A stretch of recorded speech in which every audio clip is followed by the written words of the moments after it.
dhe principet dhe mësimet e Kuranit vlen njësoj për të gjithë njerëzit e botës, edhe për të krishterët, për qifutet, për paganet, për ateistet, për budistet, për muslimanët. Kjo dhe të thotë nëse një njeri, një person e ndjek Kuranit, i zbaton mësimet dhe principet e Kuranit, ai pas premtimit të Zotit Gjeleshanu do të ketë një sukses, një arritje, një rezultat. Qoftë ai person është i krishter, qifut, pagan, ateist, budist, ai do të ketë një rezultat. Po ashtu për Hazret Muhammedin sallallahu alaihi wasallam, Allahu Gjeleshanu në Kuran deklaron se o Muhammed, ty të kemi dërguar për tërë njerëzimin, për të gjithë njerëzit të botës.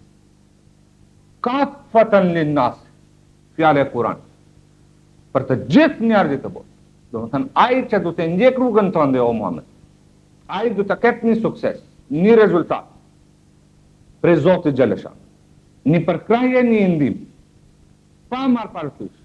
Ai është musliman, apo është i krishter, apo qifut, apo ateist, apo pagan. Këtë duhet të mbani mend. Atëherë duhet të kuptoni fenë islam. Në këtë mund të ju ilustroj me një shembull ashtu, që nëse një bujk e lëvron tokën, vadis tokën, i mbjell faren dhe mundohet që faren të ruaj prej zogjve, kujdeset të ndaj tokës, vjen koha kur del bereqeti. Qoftë bujku është i krishter, qifut, pagan, ateist, musliman, del bereqeti. Si që del bereqeti në Gjermani, si që del bereqeti në Japoni, në Kinë, në Indi, ku ekzistojnë budistët, ateistët. Pse se punojnë ata si pas natyres së Zotit Gjeleshanu, si që kërkon ligji natyrë. Krasë kësaj, nëse një bujk musliman farën i merë dhe gjuani mbi asfalt, tash hynë në xhami, falet pesën në ditë, o Zot, më jep bereqeti. A del bereqeti? Ani pse se e beson Zotin? Ani pse se kërkon ndihmë prej Zotit? Prap nuk del bereqeti. Se Allahu Gjeleshanu thotë, jo, urno puno si pas ligjve të mia, ti do të kesh sukses, rezultat. Ashtu janë principet dhe mësimet e Kuranit dhe Muhamedit sallallahu alaihi wasallam. Kush i zbaton do të ketë dobi për vetë. Kush nuk i zbaton do të ketë dëm për vetë. Tash ju tregoj se Kurani neve na obligon që të arsimohemi, të shkollohemi sa më shumë sa kemi mundësi. Porosia e Kuranit. Hazret Muhammedi sallallahu alaihi wasallam thotë, të gjithë meshkujt, të gjitha femrat, duhet pa tjetër të arsimohen dhe të shkollohen. Dhe nëse dikush ka nevojë të shkojë në kin për arsim, ai ose ajo pa tjetër duhet të shkojë në kin të arsimohet, por nuk duhet të mbetet pa arsim, pa shkollë. Kjo është porosia e Hazret Muhammedit sallallahu alaihi wasallam, porosia e Islamit, porosia e Kuranit. Kina në kohën e Hazret Muhammedit sallallahu alaihi wasallam konsideroi vendin më i lartë në botë. Njerëzit u thonin me deve. Ndoshta dikush nga Arabia Saudite deri në Kinë shkonte për 4 vjet. Me Hazret Muhammedi sallallahu alaihi wasallam thotë patjetër duhet të shkosh. Nëse s'ki mundësi të arsimosh në një vend, ti duhet të shkosh në një vend tjetër. Por nuk ki të drejtë të mbetesh i parsimor i pa shkolluar. As mashkulli, as femër. Keni të qartë këtë mësim të Kuranit? E tash po shikojmë se si qëndron puna tash me muslimanët e botës. Pakistanin e marrë së pari është vendin e ime, po flasë për shtetet tjera. Së pari e marrë Pakistanin. 130 milion banor ka Pakistani, shtetë shumë i madh islamik. 130 milion banor. Shumë. 96% janë muslimanë. Pak janë të budistët, pak janë të krishterët. Pak. 80% janë rraftë analfabet sot. 80%. Nuk din të shkruajnë emrin e tij. Kjo do të thotë 100 milion musliman janë analfabet vetëm në një shtet islamik. Ku qëndron porosia e Kuranit? Ku qëndron porosia e Hazrat Muhamedit sallallahu alaihi wasallam? E ku qëndron puna tash me muslimanët e botës? Hajde kalojmë tash për Pakistanit, të shkojmë në Bangladesh, një shtet islamike që deri dikur ka qenë pjesë e Pakistanit. 120 milion banor, 95-6% janë musliman, 75 deri 80% janë analfabet. Katastrofë. Në Afganistan 90% janë analfabet. Çka do të punojnë për fenë islamit? Çfarë dobi do të japin fesë islamit? Kot është të besojnë Zotin, kot është të krenohen që jenë musliman. 20% në Iran, 20% në Irak, 30% në shtetet tjera, 70%, 50% janë analfabet në shtetet islamike. Kjo do të thotë që analfabetizmi ekziston në një shkallë shumë të lartë në shtetet islamike. Kurse në shtetet jo islamike, analfabetizmi nuk ekziston. Kush e zbaton tash Kuranin? Kush e zbaton porosinë e Muhamedit sallallahu alaihi wasallam? Ai që do të zbatojë porosinë e Kuranit, porosinë e Muhamedit, ai do të ketë dobi për vete. Allahu xhaleshanu nuk kënaqet vetëm me fjalën e njeriut, me deklaratën gojore të tij. Të unë një musliman, Allahu po thotë, alhamdulillah, ti je musliman, po pajtom, po kënaqem me ty. Allahu xhaleshanu kërkon punë prej nesh. Në Kur'an Allahu xhaleshanu deklaron antumul alona in kuntum mu'minin. Se ju du të jeni nga vëllëmtar, gjithni nga vëllëmtar, fitues, triumf. Me një kusht të dilni mu'min. Mu'min është ai musliman që praktikisht e zbaton Kur'anin dhe jetën e Muhamedit sallallahu alaihi wasallam. Ai është mu'min. Allahu xhaleshanu në Kur'an nuk thotë antumul alona in kuntum muslimin. Antumul alona in kuntum mu'minin. Ju du të jeni gjithni nga vëllëmtar, nëse du të dilni mu'min, do të thënë nëse du të zbatoni Kur'anin dhe du të zbatoni jetën e Muhamedit, ju du të jeni nga vëllëmtar, fitues në botë. Tash, edhe një shikim mbi botën islame, nëse këta 1,5 miliard musliman që ekzistojnë sot në botë, nëse janë triumf, nga vëllëmtar, fitues, të fuqishëm, alhamdulillah, kuptohet se janë mu'min, e ndjekin Kur'anin, e ndjekin rrugën e Muhamedit. S'ka diskutim. Por nëse këta 1,5 miliard musliman që ekzistojnë në botë nuk janë të fuqishëm, janë të përqarë, janë të ndarë, luftojnë kundër njëri tjetrit, s'kan fuqi, s'kan ngaznim, s'kan triumf, kuptohet se nuk e kanë plotësuar kushtin e Zotit, Kuranit, se nuk e zbatuan Kuranin, as nuk e zbatuan rrugën e Muhamedit.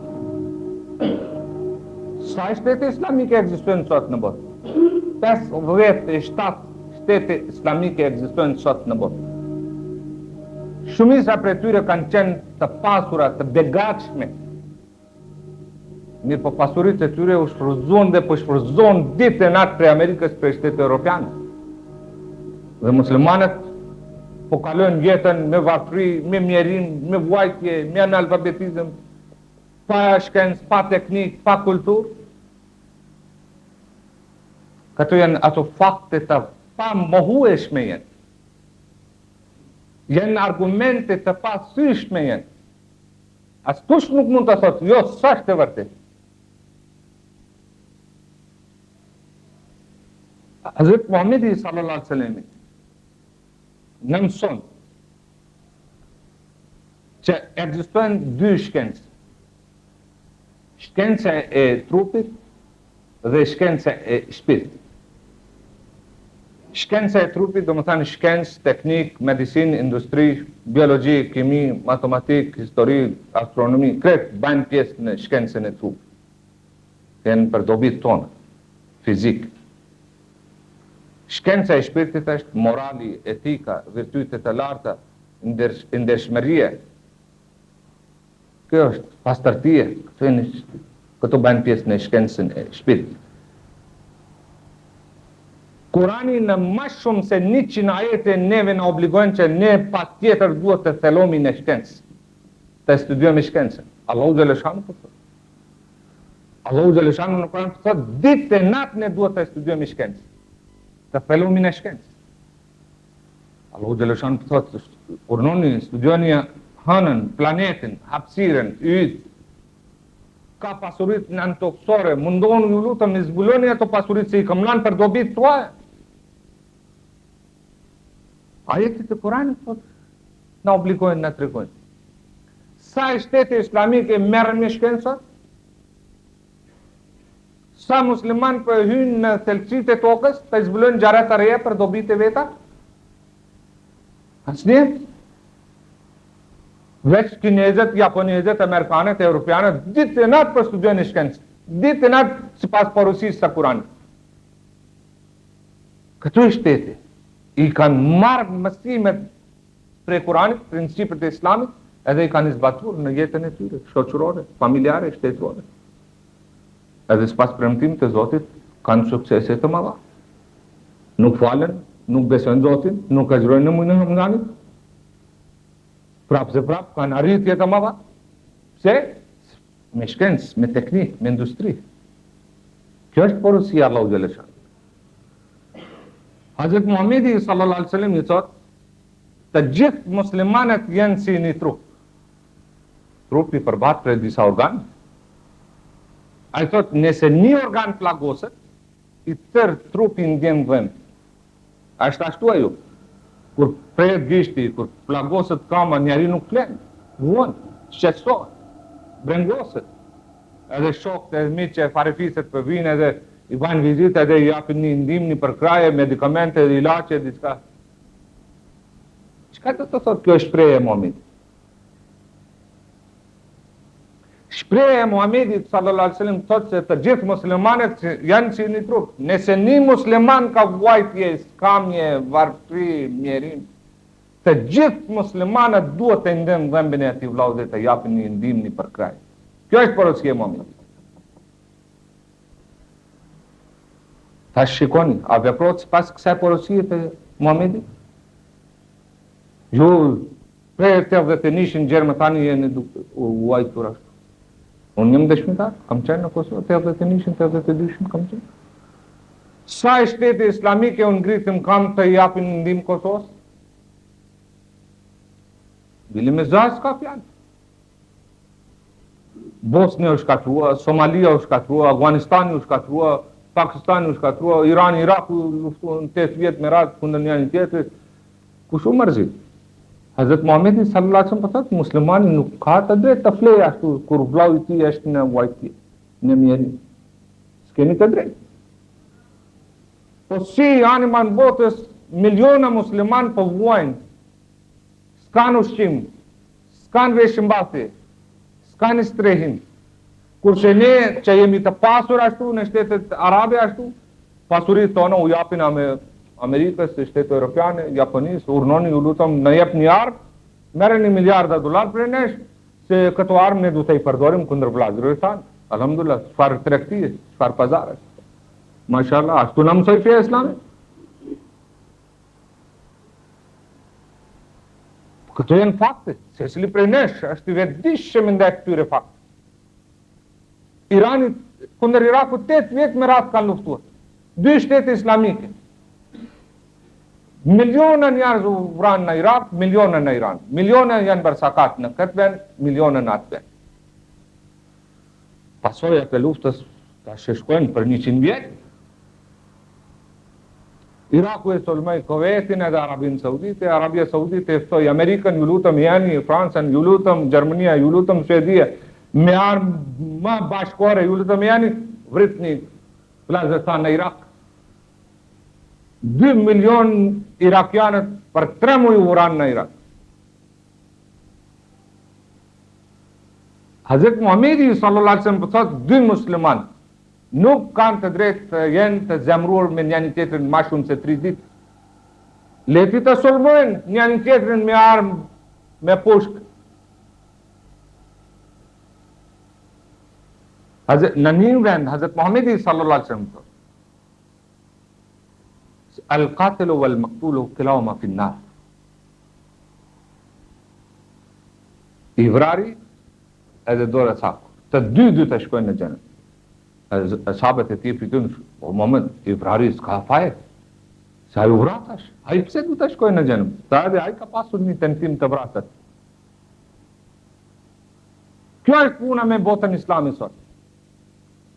Jenë të eqen për gjakun e vladrëve të ty. Cili rajon botë ekziston ku jetojnë muslimanet dhe ekziston paqe, qetësie, vllazërimi, bashkimi, uniteti, simpatie, dashurie, ndershmërie, virtyte të larta. Cili është ai shtet? Kësaj radhe disa persona kanë shkuar për hajlak, ata sa u kthyn, tanë 2 herë më vodhën gjep. Shkuan për hajlak edhe po haduku po vraponet. Valigjet, çantën, morën. Për kurban kanë pagur, ai nuk erdhi me dele me 7 serë. Premtoi se ora 10 nesër du ta vi me 7, du ta bëjmë kurban. Këta pritën më serë. I mori para të të gjitha veset e këqija që ekzistojnë në botë, ekzistojnë në shtetet islamike. Rishvet, pa rishvet nuk kryet një punë. Plus, hoxhalarët dhe djetarët po lëshojnë do dekrete në emër të islamit. Filani duhet të vritet, filani duhet të dënohet me vdekje, ai duhet të dënohet me vdekje, ai duhet të dënohet me vdekje. Çka është kjo punë? Sipas Kuranit, dënimi me vdekje nuk ekziston. Tash në Egjipt, ku është Universiteti i Al-Azharit, Kairo, ku jepet teologjia, konsiderohet universiteti më i lartë i teologjisë. Dëgjoni me kujdes, se ka shqiptarë që po flasin, jo, tash filani ka studiuar në Universitetin e Al-Azharit, po tash po flas për disa profesorë të këtij universiteti. Se duke studiuar Kuranin, duke studiuar fenë islame, prap në emër të Kuranit dhe në emër të atij profetit, për të cilën Hazrat Allahu xhaleshanu thotë është mëshirë për të njerëzimin, po lëshojmë do dekrete ashtu. Edhe paraqiten si tiran, si mizor, si të padrejt. Një profesor i teologjisë, doktor i teologjisë, që jepte mësim në këtë universitet, ka shkruar një libër, tash, para 3-4 javësh. Në atë libër ai ka shkruar se disa zakone, disa tradita që dominojnë në shumë sekte të fesë islame, nuk janë mësimet e Kuranit. Sa është botuar libri i tij, profesorët tjerë, hoxhallarët, dietarët, e paditën në gjithë se ky është barqafir, andaj duhet të dënohet me vdekje pse ka shkruar ashtu. E tash është në burg ai profesor. Edhe sipas dekretit të profesorëve, muftive të Egjiptit, bashkëshorët e tij është bar harame për këtë profesor. Edhe i thanë bashkëshorët e tij se nëse ti do të takosh me këtë profesor, kjo do të konsiderohet si marrëdhënie kurvri, andaj do të dënohesh ti me vdekje. Kjo është puna me fenë islame, me ata profesorë që japin teologji. Ku është i shkruar në Kur'an, në Islam, se nëse një person, ani pse se largohet prej fesë islam, tërhiqet nga feja islam. Ku ekziston dënim me vdekje për një njeri të tillë? Allahu xhaleshanu në Kur'an po thotë, nëse dikush e përqafon fenë islam, mandej tërhiqet nga islam, largohet, prap e përqafon fenë islame, prap tërhiqet, prap e përqafon fenë islame, prap tërhiqet. Do më thanë, Allahu po thot, ai do të thot, ai do të shtohet në mos besim, se sa në besim. Se s'ka stabilitet. Mirë për nëse njeri dënohet për këtë faj që ai është tërhekur prej fesë islame, me vdekje, si atër do të plotësot ajeti i Kuranit Allahu xhaleshanu, që herën tjetër të përqafoj fenë islame, herën 3, herën 4. Ai s'ka ma shans të përqafoj fenë islame edhe një herë. Dhe ku e kanë marrë këtë mësim? Se ai person që largohet prej fesë islamit e dënohet me vdekje. Disa imam kanë shkruar që nëse një person e mban në vete 99% të besime kundër fesë islame, vetëm një besim të vogël ekziston që shkon në favor të islamit, prapë se prapë nuk kemi të drejtë të quajmë qafir ose të dënojmë me vdekje. E këta për një gjë, për një shkrim, edhe mirë ka shkruaj profesori, më të vërtet ka pasur një guzim, se sipas Kuranit ai ka shkruar.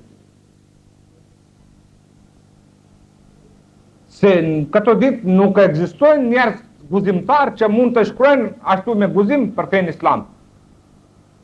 Se tuten, friksohen se nëse dikush tash shkruan diçka kundër këtyre traditave, zakoneve që ekzistojnë në botën islame, ndoshta ai do të dënohet me vdekje.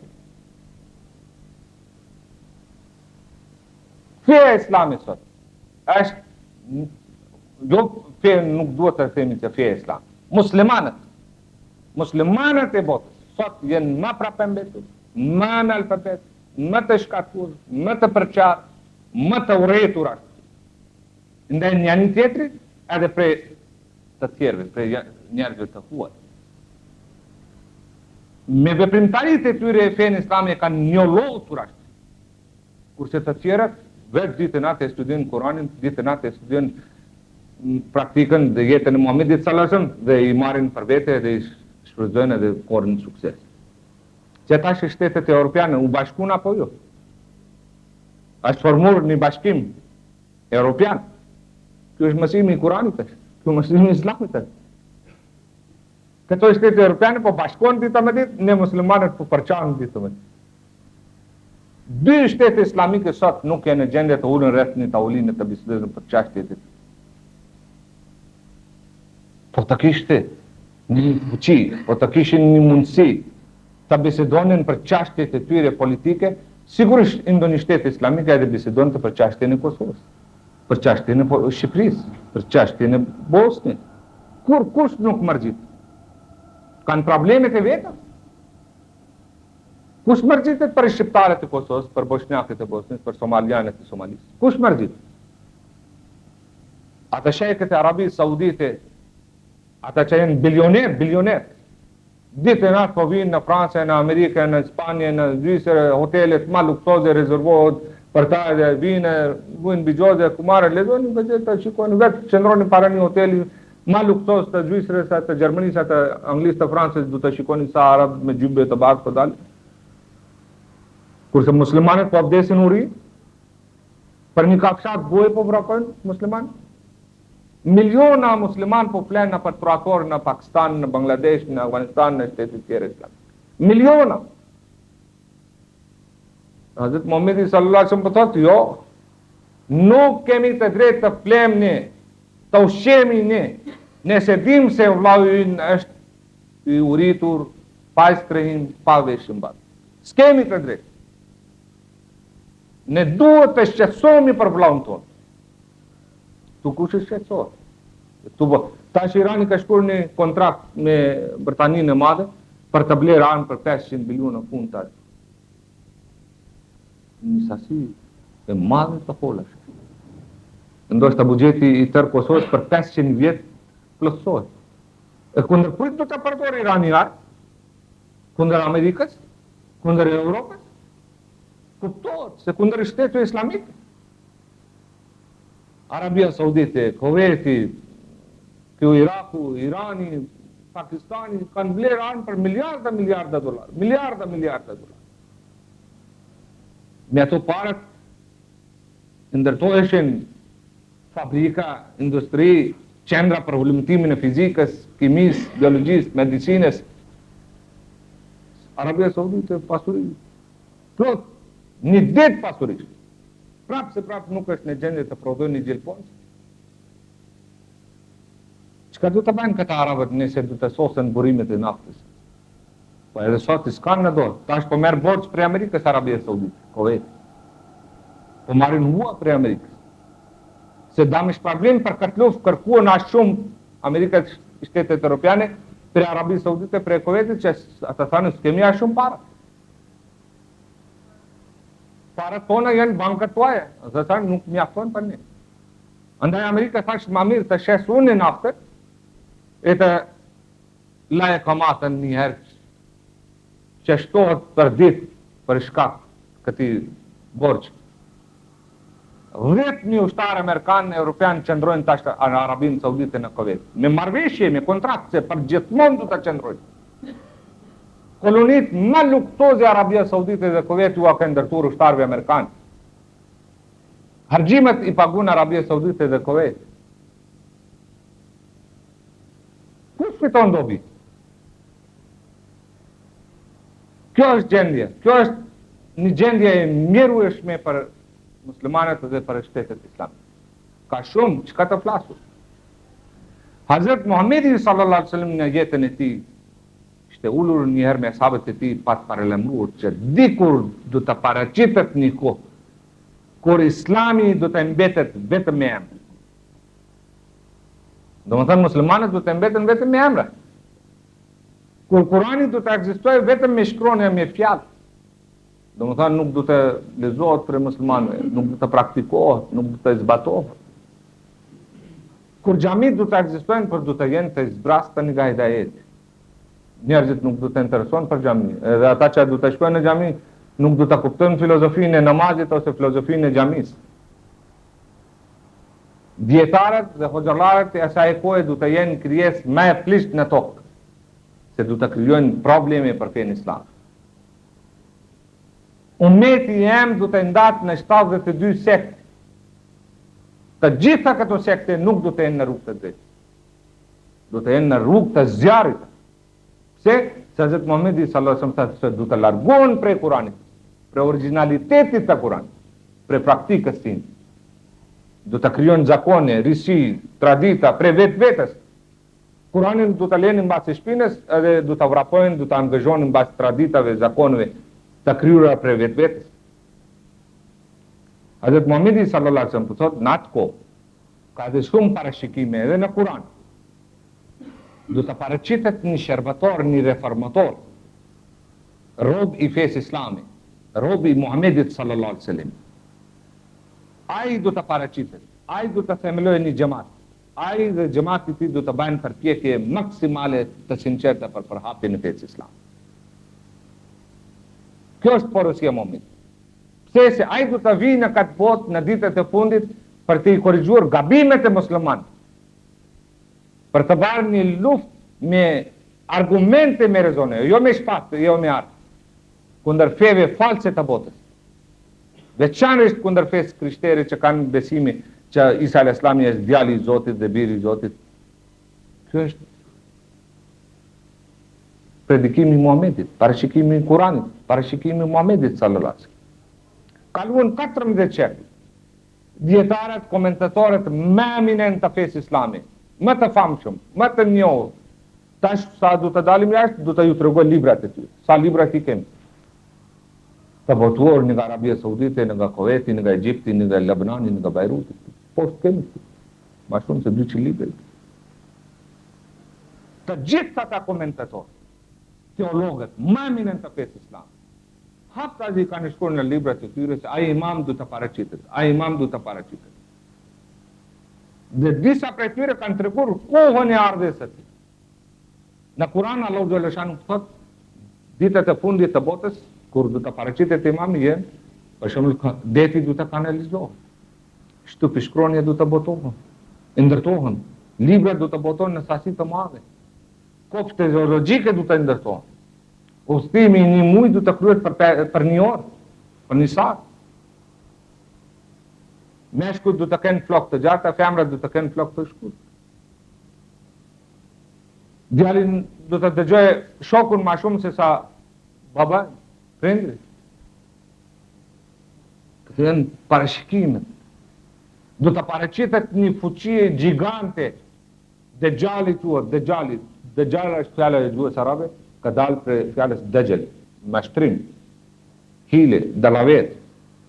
Një fuqie gjigante du të paraqitet, ai du të paraqitet bashkë me gomarin e tij. Hazrat Muhammedi sallallahu alaihi wasallam thotë, ajo fuqie du të ketë aq shumë fuqi që nëse du të dëshiroj të lulëzoj një rajon, për një natë du të lulëzoj.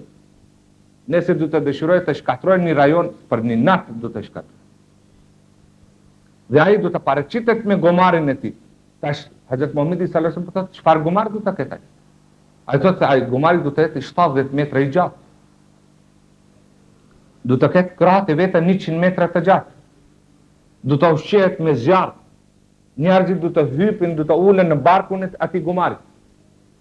Pare se të nisi ai du të lajmëroj që unë jam i gatshëm të nisem. Para se të arrijë në atë vend, du të lajmëroj që unë jam i gatshëm afër arritjes saktë. Tash ka dietar, ka musliman, ka hoxhallar që po mendojnë se jo, më të vërtet një gumar i tillë du të paraqitet, du të linë në umetin e mëdhenj. Si është e mundur është?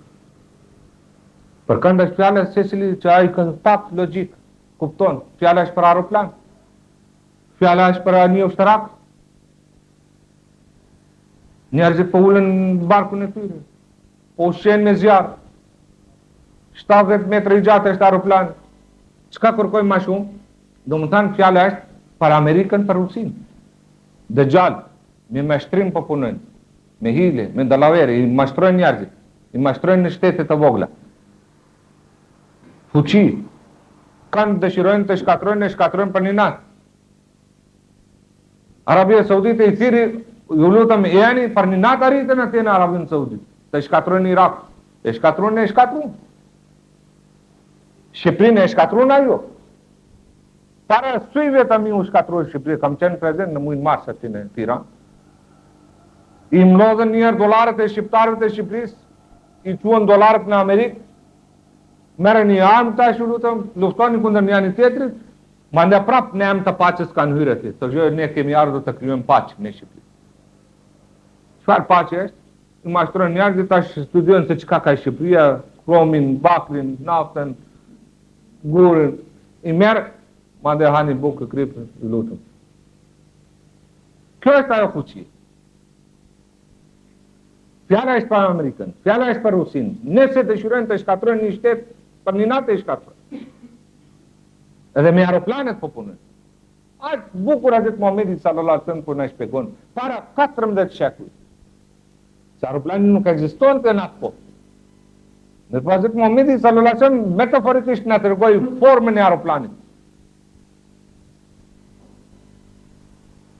Kjo është ajo kohë ku imami i kësaj kohe patjetër duhet të paraqitet në këtë botë. Të gjithë janë duke pritur. Jo, du të vi. Kur du të vi? Ai ka ardhur. Para 100 viteve ai ka ardhur edhe e themeloi këtë xhamat. Ky xhamat është stabilizuar në 140 vende të botës. Ne po mundohemi, që kjo është xhamia e parë që u ndërtuar në këtë shtet. Gjysmë. Në 62 kjo xhami. Xhamiet e Gjermanisë u ndërtuan për xhamatit ton 46 pas luftës së dytë botërore. Xhamit tona në Holland, në Francë, në Angli, në Amerikë, në Kanada, në Australi janë xhamit e xhamatit ton. Anë man botës depërtohen. Kuranin e kemë përkthur më shumë se 70 gjuhë të botës. Literaturë religjioze në më shumë se 120 gjuhë të botës. Kontaktohemi me njerëzit, me shqiptarët, me bosnjakët, me somalianët, me arabët, me afrikanët. Ju lutëm e zgjoheni prej gjumit shekullor tash. Nëse sot ne nuk du të zgjohemi, atëherë du të shkatrohemi ma shumë se sa jemi të shkatruar. Pra dhe qëllimi i ardhjes së këtij imami ishte që feja islame të ringjallet, nëse ne du të vazhdojmë të ndjekim rrugën e atyre hoxhallarëve të cilët sheku me radhë në mashtruan, në devjun nga rruga e islamit, në emër të islamit, atëherë ne du të shkatrohemi edhe më shumë. Prandaj sot duhet të zgjohemi ne prej gjumit. Të kuptojmë fenë islam, thelbin e fenë islamit, fesë islamit të kuptojmë. Ai ne imprashi pojt kombëtari shqiptar shumë bukur e ka studiuar fenë islam. Ai është frymzuar prej teologëve, komentatorëve të fesë islamit. Ka studiuar librat e tyre. Edhe thelbin e fesë islame ai e paraqiti me këtë shprehje. Punë atë ditë që të shohësh pakistan. Ashtu kërkon Islami prej nesh. Allahu xhalla shanu në Kur'an po thotë: "Ya ayyuhal insanu innaka qadihun ila rabbika qadhan famulaqi." Sonjari, ti nëse dëshiron të kesh sukses, duhet të mundohesh shumë. Allahu xhaleshanu në Kur'an po thotë ditë e natë ne duhet të thelomi në shkencë, të studiojmë shkencë. Ditë e natë. Ashtu në infrashi po thotë. Nëse du të punojmë ditë e natë, pak dritë du të kemi. Shkencëtarët amerikanë, japonezët, europianët më të vërtet ditë e natë e studiojnë shkencën dhe prapë po thonë ashtu që një grimë se kemi fituar tash prej shkencë. Një pikë. Sa e zbulojnë të rejë, sa e zbulojnë të mëdha i kanë barë në fushat e shkencës, në fushat e medicinës, teknikës. Prapë se prapë deklaron vetë, një pjesë të vogël kemi fituar gjermëtarë. Se fusha e shkencës është aqe madhe, e zhërrueshme, që vetëm një pike kemi nxjerrë gjermëtarë. E ne muslimanët që nuk studiojmë shkencën, nuk kemi as teknikë, as arsim, as kulturë. Si mund të krenomin e? Për çka po krenomin e? Anima në botës islame, muslimanët po vinë në shtetet europiane po kërkojnë azil. A këni dëgjurë ndonjë që një Gjermani ka shkurë të marrë azil në Arabinë Saudite? Çka është nga punë? Allahu xhaleshanu thotë kuntum khayra ummatin ukhrijat lin-nas. Nëse du të zbatonin Kur'anin, po ju jeni popull më të mirë në botë. Po si jeni popull më të mirë në botë? Po anima në botës po vuajnë muslimanët, vdesin uri. Po vrapojnë edhe po vinë në këto shtete europiane po kërkojnë strehim. Pse ashtu? Po të ishim ne popull më të mirë në botë, këta du të vinin të ne. Për ndim, për strehim, për veshim base, e jo ne të shkojmë të. Se Allahu xhaleshanu edhe Hazrat Muhamedi sallallahu alaihi wasallam thotë, dora e lartë është më e mirë se dora e ulët. Domethënë ai që jep, është më mirë që merr. Se ajo dorë që merr